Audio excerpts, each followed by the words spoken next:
Ortiz's statement is that socialist movements in the Ottoman Empire between the Tanzimat era and the proclamation of the Republic impacted the empire from various aspects, such as society, politics, and intellectual spheres.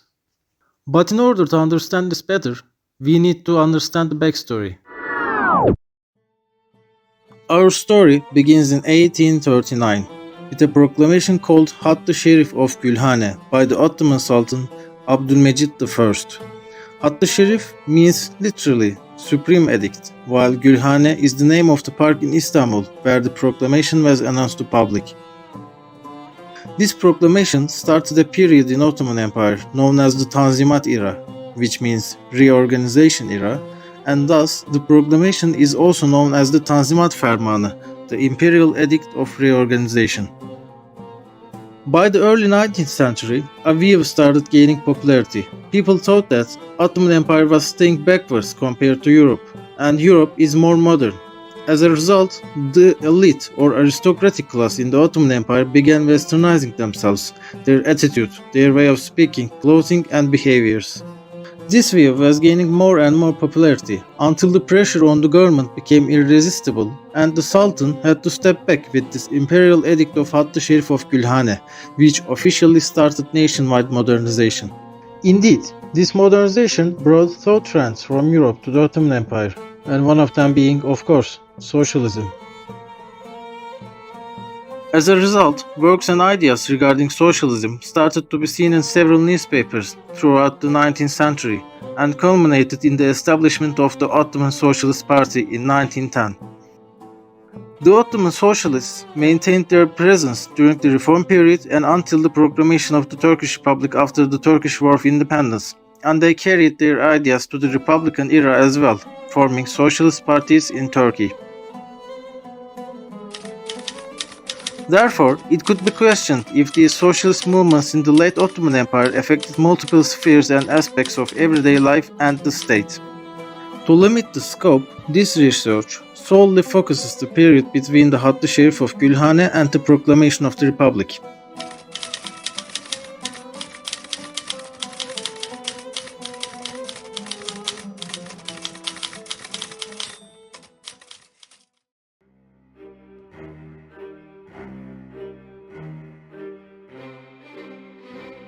In the late Ottoman Empire, socialism influenced society both ideologically and practically. One clear example is the İştirak newspaper, published by the Ottoman Socialist Party. In the newspaper, it's written that the party's goal included translating the works of Marx, Lafargue, and Lassalle, and explaining concepts like surplus value and inequality. This made abstract economic ideas accessible to ordinary readers and reflected the party's aim to shape everyday consciousness. Secondly, Ottoman socialists saw the parliament as a positive thing and aimed to use it as a means for helping and reaching masses of people and workers. When a socialist declared their candidacy, labor organizations and socialist political parties worked for their election. And the elected socialists saw themselves as the representative of the whole society, whose responsibility is to pass draft laws that will benefit workers and the ordinary people. Both from a theoretical and a practical perspective, the fact that Ottoman socialists began to focus on pragmatic ways such as using parliament and democracy shows how they are committed to benefiting the society. Solely their intention could serve as an evidence for the societal impact. However, in a scenario where no socialist representative could have been elected, their framework can still provide a great example for possible societal impact, thanks to their activism outside of the parliament.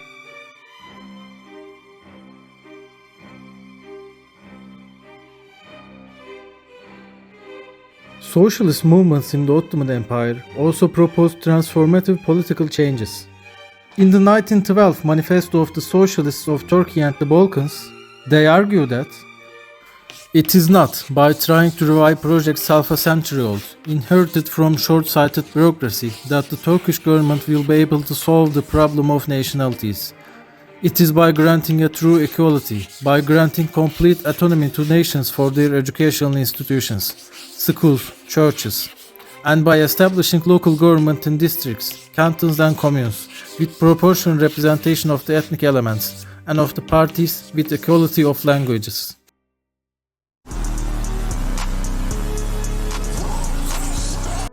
With this, they are calling for multiple radical reforms, like full equality for all ethnic groups, autonomy in education, and local self-governance with proportional representation. Not only this, but they are also against the previous structure, calling it old and short-sighted. Moreover, the actors and factors of the 1919 Ottoman general election and the debates among them attracted great attention. This time, the Ottoman Socialist Party does not stand as the sole actor, but there are also various new parties, such as Ottoman Farmers Association Party, Turkish Socialist Party, Social Democrat Party, and the Turkish Workers and Peasants Socialist Party. Some of them even attempted to unify through a coalition called the Socialist Union. Consequently, it can be observed that socialism and related ideologies gained popularity in the political arena. But unfortunately, certain disagreements among the aforementioned socialist parties resulted in a de facto disestablishment of the Socialist Union, and major socialist parties decided to participate in the 1919 Ottoman general election independently, each nominating their own candidates. This shows that they not only gained popularity, but also disagreed on certain topics. Disagreeing, in this case, is not solely negative, because, according to Simons, disagreement broadens the horizons of mind and helps one better understand one's own views and those of others. Therefore, the socialist parties arguing among themselves could be interpreted as they have gained a better understanding of both what they are standing up for and what they are standing against for.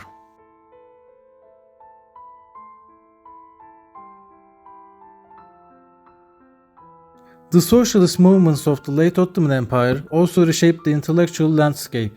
Considering that Ottoman socialists handed over their legacy to socialists in Turkey, the Republican-era socialist parties can be further inspected to understand the Ottoman socialists.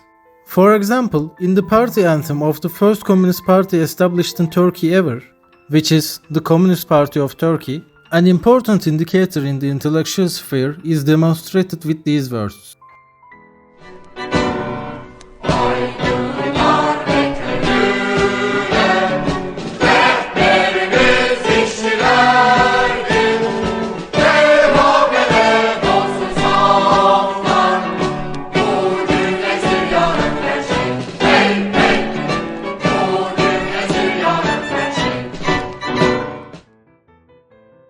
These lyrics clearly show socialism's influence in blending elite thought with proletarian identity. Moreover, a large number of the founders of socialist parties in Ottoman Empire consisted of middle-class intellectual groups. This is in contrast to their center of attention, the proletariat class. Thus, intellectual groups turning their attention towards the workers and peasants provides a great example for socialist movement's impacts over not only ordinary people and proletarian class, but also intellectuals as well. Intellectuals fighting for workers in a nutshell using finger puppets. A tired proletarian working, aware that he will never receive the true value of his labor. Then middle-class intellectuals arrive, but they don't know about socialism good enough yet. No worry, my worker comrade. Yes, we are here to help you, to support you, to make your voice heard. We will alienate you? Yes. You will gain sports value, don't worry. We will work for the proletariat. You will work for... what? Profiterole? Cool.